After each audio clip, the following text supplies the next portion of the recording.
কাকা এ টায়ার কি করলেন? সেলাই করে দিয়েছি। টায়ার কি সেলাই করলে চলে? কোনো রকম চলবে, আবার তো ফেল দিতে হবে। এই যে এখানে জোড়া দেওয়া, আবার এই পাশে জোড়া দেওয়া, সবই তোরা দিয়া। তো এটা নতুন লাগাই নেন। নতুন পয়সা নেই, কম পাবো পয়সা, ওই জন্যই তো। এইভাবে জোড়া তালি দিয়ে কি চলবে?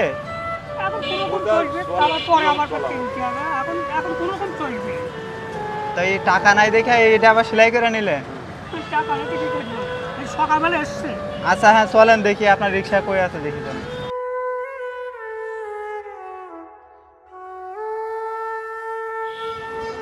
রিক্সা এটা? হ্যাঁ হ্যাঁ, এটা ভেঙে যাবে। ওই যে এটা ভালো না টায়ার? না, ওটা নষ্ট হয়ে গেছে। এটা নষ্ট হয়ে গেছে, এরকম ফাঁক হয়ে গেছে। ওই যে একটু পেয়েছি ফেলে।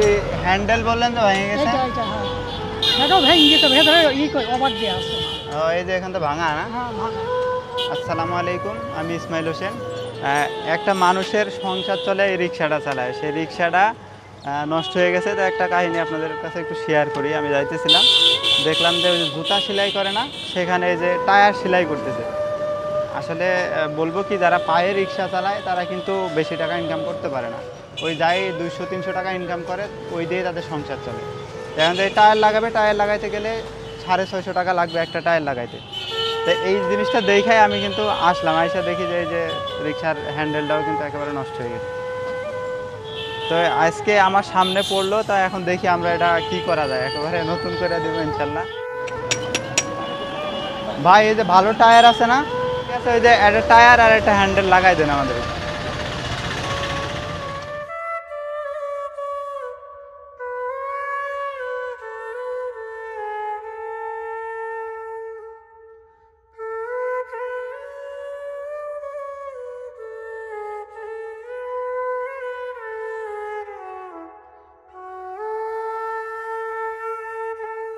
আচ্ছা ওই যে ওনার টাকাটা এবার দিয়ে দেন। হ্যাঁ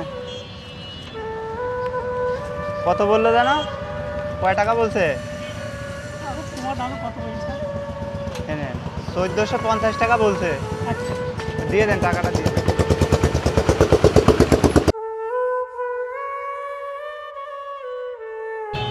তা আজকে আমাদের এটা মেরামতের জন্য লন্ডন প্রবাসী সুহেদ ভাইয়ের দেওয়া কিছু টাকা দিয়ে এনার এটা মেরামত করে দেওয়া হলো। এই এই যে এটা ঠিক করার জন্য লন্ডন প্রবাসী সুহেদ ভাই, হ্যাঁ সে টাকা দিছে, তার জন্য একটু দোয়া করবে না? হ্যাঁ ঠিক আছে, তাহলে খুশি আপনি এখন? না,